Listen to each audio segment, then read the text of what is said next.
Hello lovely people, how are you all doing today? I do hope you are well. I am making progress between showers. Oh my goodness, it has been such a rainy period. Our reservoirs need it, no, that's good. But yeah, it's putting a bit of a kibosh on all sorts of jobs I want to do, but jobs have been happening. If the rain holds off, it's just got a bit drizzly. If the rain holds off, I'm going to pop into the garden with you in a sec to show you something. But yes, what's been going on? Okay, so my planning application is in and has been accepted. Yay! I don't mean I've been given planning permission. I mean, literally, they have accepted the work that my guy did, that my fairy grandfather did for me. They have accepted his work, so now it's been allowed to go through to the planning department. Hallelujah! Honestly, hoops. One hoop after another. But, okay, aside from that, one of the other things I was mentioning in a previous video was to do with the electrics. So, I'm so happy. What a great company. I can't remember what made me call them, but I'm so glad I did, because it turns out, so the electrician turned up here, and it turns out that he's the one who rewired this place 6 years ago when it was flipped. Brilliant. And he was telling me, I've got that there's a double socket just at the top of my steps that go up into the front of the place.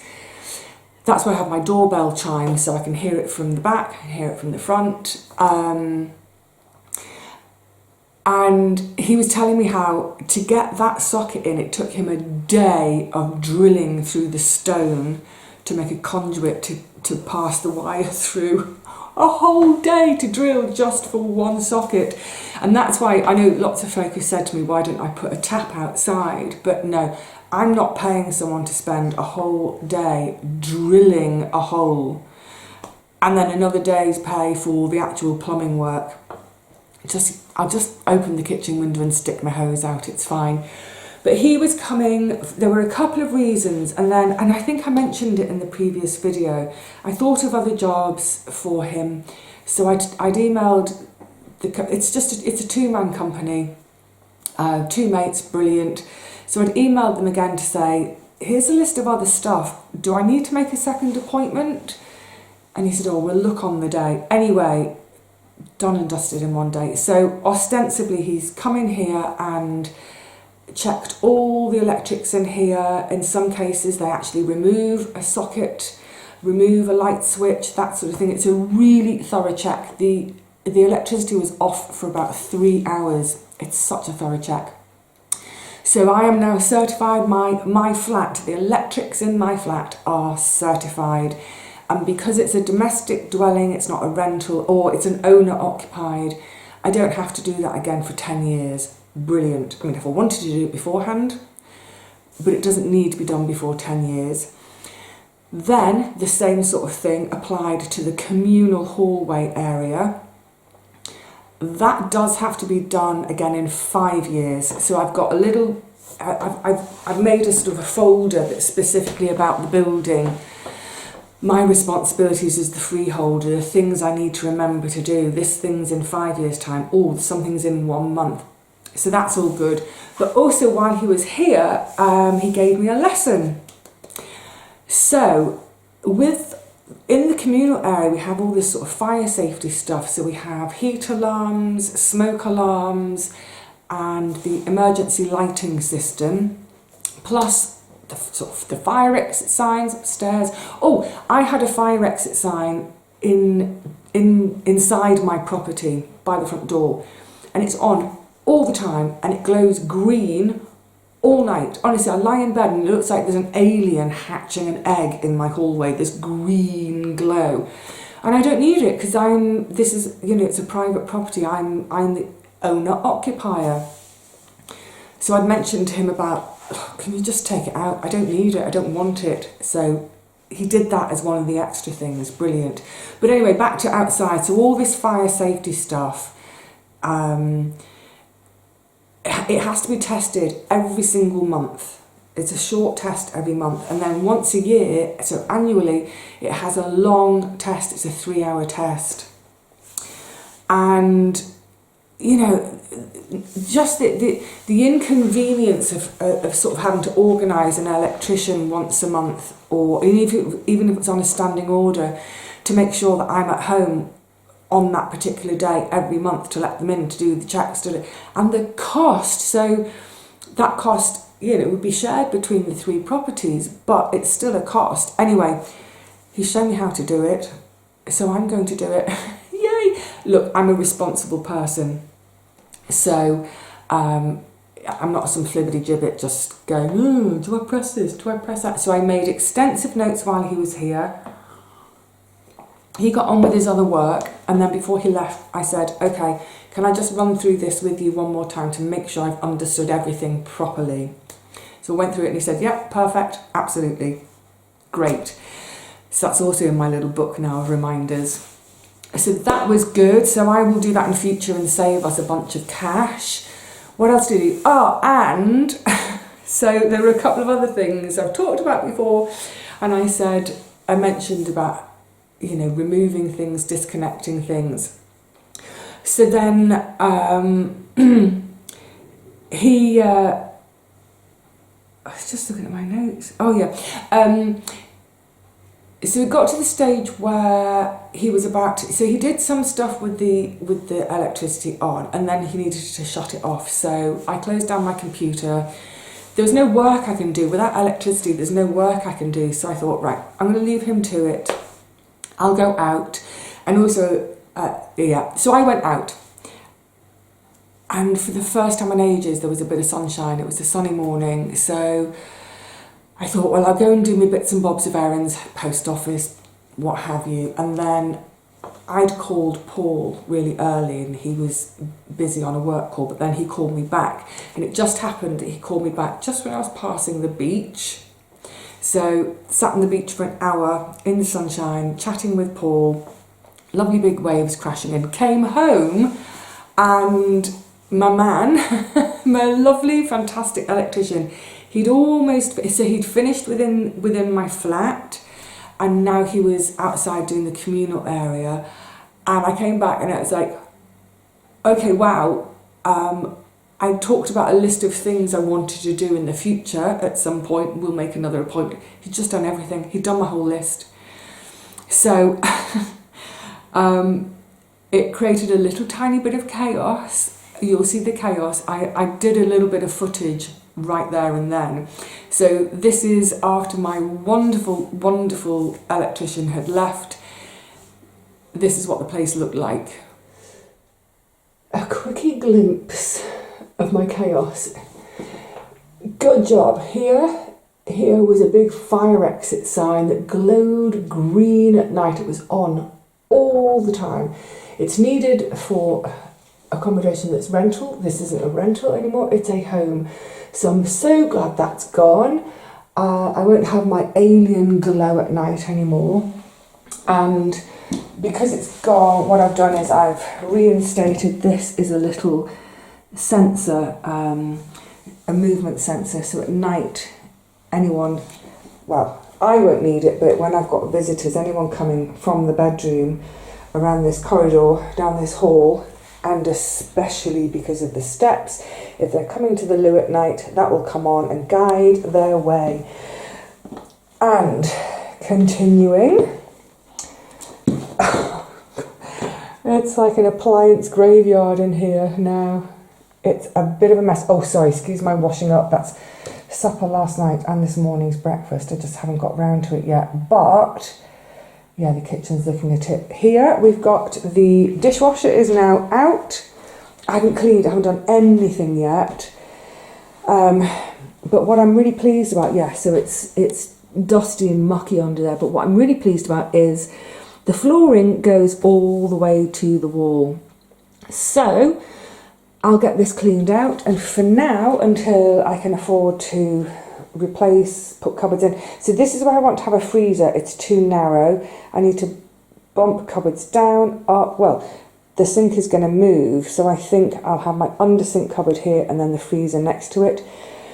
But for now, I'll get it cleaned out and I'll put some sort of shelving in there, and then I'll probably make another little curtain across the front like I did in the scullery. And that will be home. Yay, I'll finally have home for my gorgeous Instapot from Nikki. Thank you, darling. So that will be good. And then up here, yay, that hood has gone. So it's lovely now. It's all open and, you know, obviously there are repairs to do. The holes, I mean, the whole kitchen needs decorating, but that was where the cable was. The trunking can stay in the wall. The power supply, the cable runs down there. I'm going to leave that. It doesn't bother me. And what it means is one day in the future when I need to sell, because I'm going into a nursing home, I can point out, yes, you can put a hood here. You've got your electrics in place already. But yeah, for now, it's going to be a case of I'll get the holes, I'll get the raw plugs out, get the holes filled, clean it up a bit. And at some point, yeah, it'll be decorated when the kitchen's done. So I'm glad of that. So for now, it's it's sitting over here. So I've taken pictures. I took the pictures of all the items in situ. I've also located the instruction manuals, the, you know, how to fit, etc., etc. So I'm going to get ready to put those onto a local Facebook group, hopefully get a couple of quid. I've done my research, I've looked at prices. I think I can get maybe 20 quid for the hood, maybe 40, 50 quid for the dishwasher. Everything helps. Underneath it is my old blanket box. So that I've emptied. That was all my linens. They're now stored under the bed. I've had a massive clear out. I haven't finished by any means, but some of the bits are over here, waiting to go to the charity shops. Not my bag. I've got a parcel. I'm going to the post office. You can see that's my paper. I've literally just had everything on the table to make up a parcel. But I've decided I can let go of the cool box. I can let go of my rubber swimming shoes because I've got some neoprene ones now. There's all sorts of bits and bobs there. There's more in the understairs cupboard. So a big charity shop drop off. And I need to get a skedaddle on with all of this because, well, there's so little work surface here anyway. I've got that bit and that. So yeah, I think in the next few days, that's my priority, is to get this stuff uploaded onto the internet for, what's it called, to try and sell, and if not, to get onto Free Cycle, get my space back, get rid of these bits, get this cleaned. I'll do that in a minute. Get this cleaned, go through my fabric stash, look at some materials, and I think I might have some curtain wire left over because the length I bought that I ended up using in the scullery, that actually was, I'm pretty sure that was only about half of it that I used. Oh, you can see it's tucked up at the moment because I was just getting in for my toolbox down there. Yeah, so things to do, the never ending list, but the good thing is things are starting to be ticked off the list, and of course getting the electric seen to. Yay! What a great guy. The other part of the like I say, it's a two-person business. The other person does all the sort of the admin and the finances, so he forwarded the invoices to me, 2 invoices, one for just me, just for my flat, and 1 invoice for the communal stuff, which I pay, and then I've got to get the money from the others. So he sent the invoices through, and I paid within seconds of the invoice landing. It's just like, just pay up. Why do people tarry with their blimming payments? Anyway, so I paid up. And then 5 minutes later, I got an email back from them to say, oh my goodness, thank you so much for paying so promptly, blah, blah, blah. And I replied, it's an absolute pleasure. Thank you so much for the fantastic work. What a great company. I'm so glad by some kind of accident, I don't know how, but I'm so glad I chose you. You're both brilliant. Thank you. And then I got another email back saying, oh my goodness, thank you so much for your kind words. So yeah, I feel reassured now that my little black book of trades, nothing naughty, my little black book of trades is starting to fill up now. So I feel really confident with the electricians that I've got.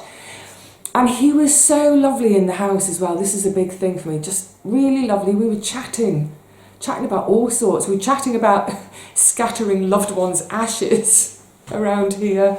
I don't know how we got onto that, but anyway, yeah, so really, really good vibe from him. That's great. It's got my electrician sorted. I've got my plumber sorted from when I had the radiator done, and then recently a neighbour had a new boiler fitted, and I doorstepped the boiler guy as he was leaving to say, have you got a card? And yeah, he seemed really nice, so I've got his card to call about getting mine serviced. And I was waiting for him to leave. I wanted to catch him as he was leaving, so I thought I might as well harvest my tomatoes out the front whilst I'm waiting to catch him. So I'm having a little chat, and I said, do you want some tomatoes? And he said, oh yes please. So I gave him a load of tomatoes, and I said, so you'll remember me now, won't you? I'm the tomato lass. So that's hopefully like a boiler person now to go in my black book. I've just spoken to some roofers this morning, so they can go in my back. So it's just, yeah, it's good. It feels like I'm just starting to, I mean, it's only the beginning, but it feels like I'm just starting to get a few things in place that, even if it's not right for right now, then certainly, you know, as I progress through the next couple of years, I hope everything will be done in a couple of years or so, but then all this will do the repeating things that I need to do as the freeholder, like this, the safety checks. You know, I was really scared about all this before I moved in, because I've never done it before. I had no idea what it entailed, and when you don't know what something entails, but you know you've got to do it, it's terrifying. It's like if I said to, you know, a newly qualified nurse, the day she walks on the ward, you know, you're going to administer a blood transfusion today. You know, they'd be terrified. They've never done it, they've had no training for that, they wouldn't have done it as a student nurse. It's terrifying because you don't know. But then once you see what things entail, once you've had a lesson, sorry, I'm wriggling today.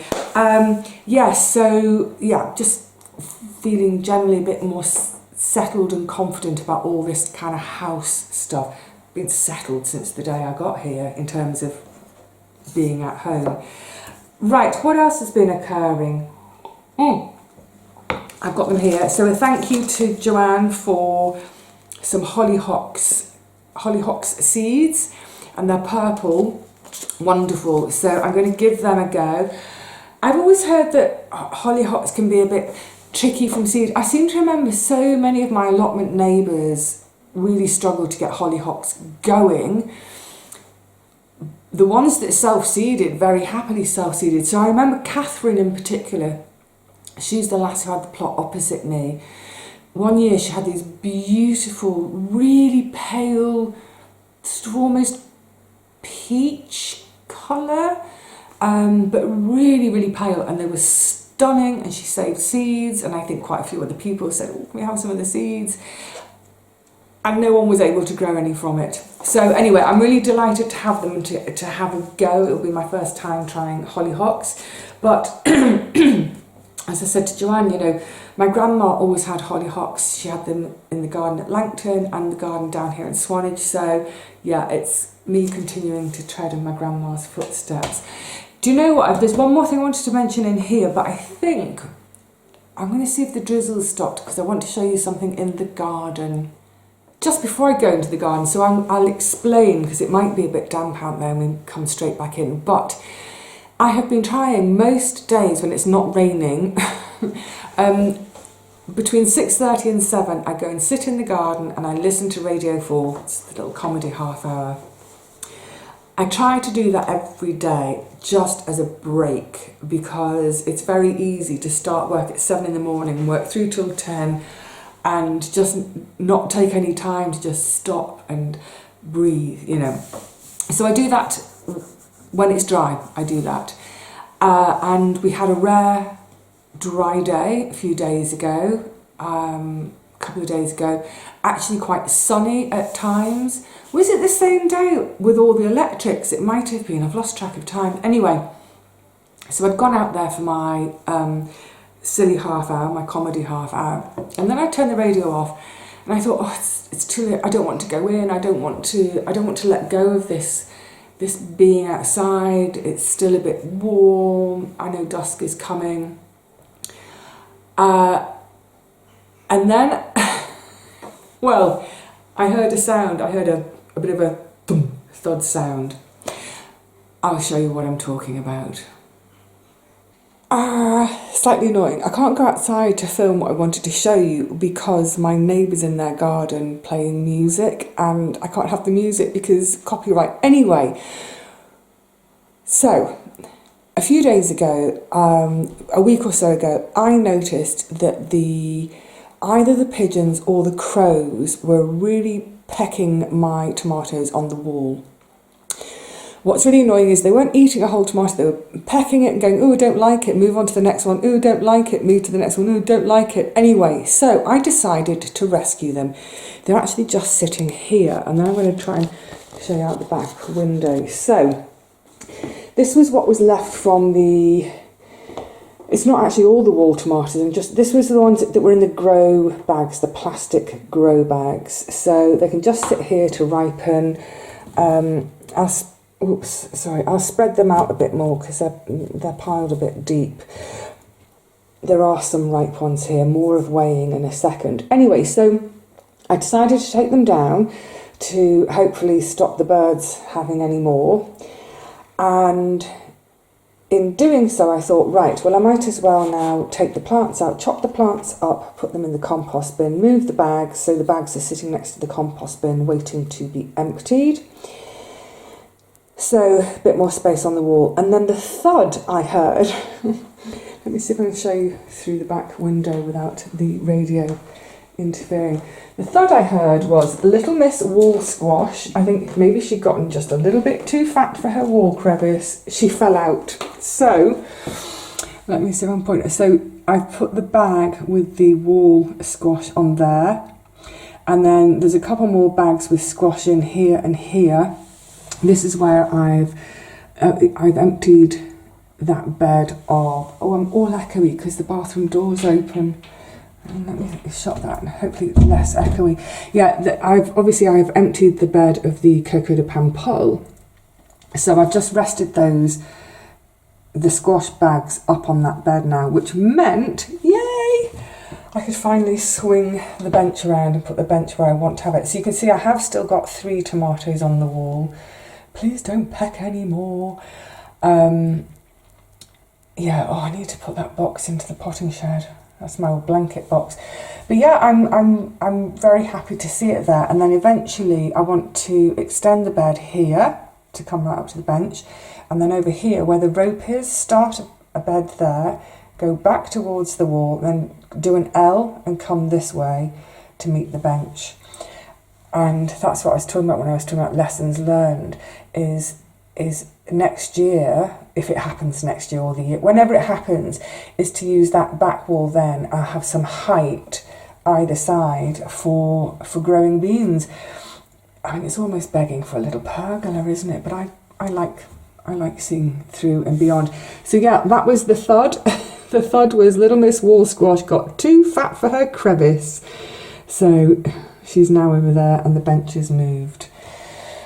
Good stuff. So with all the tomatoes, I have, as promised, I've been weighing every single harvest. No, that's not true. I've been weighing most harvests. I've given away 2 different lots from being outside, given handfuls away. I mean, it's negligible, but yes, as you'll see from the next clip, I am weighing every single picking, whether sometimes I've done a really big pick, sometimes it's a smaller pick, but I'm weighing every single lot of them so I can give you a grand total probably by the end of October. But yeah, I'm doing my weighing.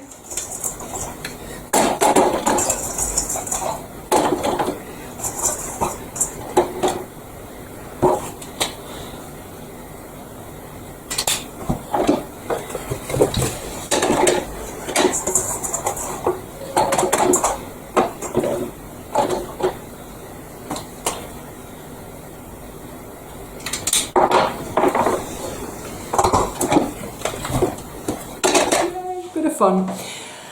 Right, it's almost time for me to round. Oh, actually, just before we go, this is my latest book that I'm reading, The Outermost House by Henry Beston.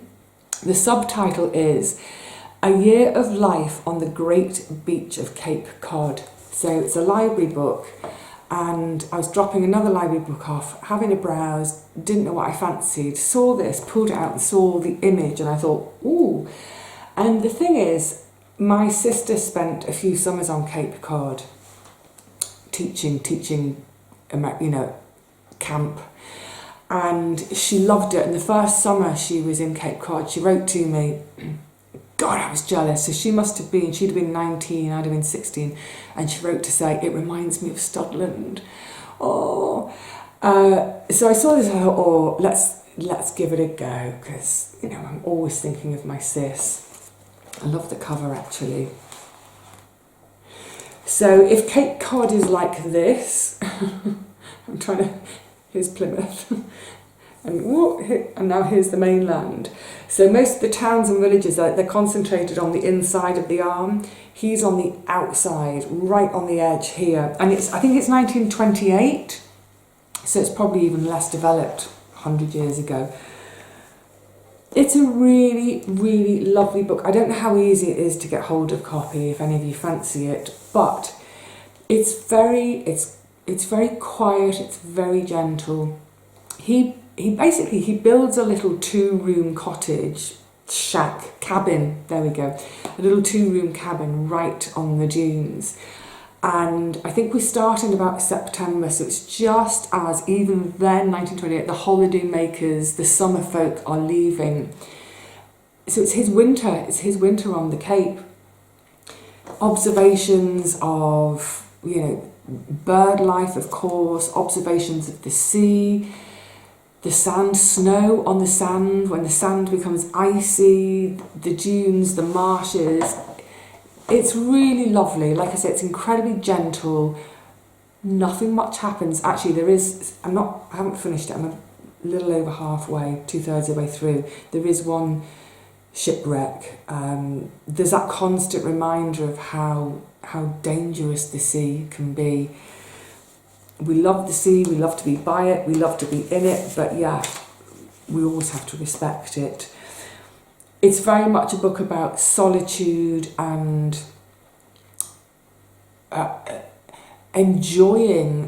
embracing solitude. So it's not about being lonely, it's about being on one's own. And it's something I've said numerous times to folk who are like, oh, don't you get lonely on your own? No, I enjoy solitude. When I need people, I get out and find people. So yeah, there's a lot of reflections on solitude and isolation, because he is very isolated there. There's one passage I marked, there's almost a whole chapter just describing the sea, but just to give you a taste of his writing, it feels really modern to me. It doesn't feel like a book that's 100 years old. He was influenced, I think, partly by Thoreau, Walden Pond, but he actually does it. He's not just on the edge of a town taking his laundry home to his mam each week to wash. He's properly isolated. So he's describing the sea. And he's just talking about the sound. And this is one paragraph of a whole chapter of description. The sea has many voices. Listen to the surf. Really lend it to your ears, and you'll hear in it a world of sounds. Hollow boomings and heavy roarings, great watery tumblings and tramplings, long hissing seethes, sharp rifle shot reports, splashes, whispers, the grinding undertone of stones, and sometimes vocal sounds that might be the half-heard talk of people in the sea. Ah, it's delicious, delicious. I love it. So yeah, I haven't got to the end, but I already, even before I get to the end, I'm recommending it. I think it's, like I said, it's a beautiful, quiet, gentle read, very reflective, lots of observation. It's just him immersing himself in that natural world and observing and letting himself just be in it and see and experience it. And I thought actually it's also the perfect book for me to read at the moment as we head inexorably and inevitably towards winter. No! I want to cling on to summer. Yeah, I thought it would be interesting to sort of just prepare myself for winter. Anyway, yeah. If you see a copy in your library and you fancy it, it's a quick read as well. It's only a little short book. Right. What's next on my agenda for today? I can't remember. I have to go and look at my list. So I think we're going to wrap it up, put a bow on it, leave it at that today. I'll see you all again soon, and we'll pick up whatever the next thing is to do. Until then, please look after yourselves. Make the most of any dry days we get, any glimpses of sunshine. Get outside and do the outside stuff. I want to get outside. Anyway, I'm waffling. Until the next one, cheerio.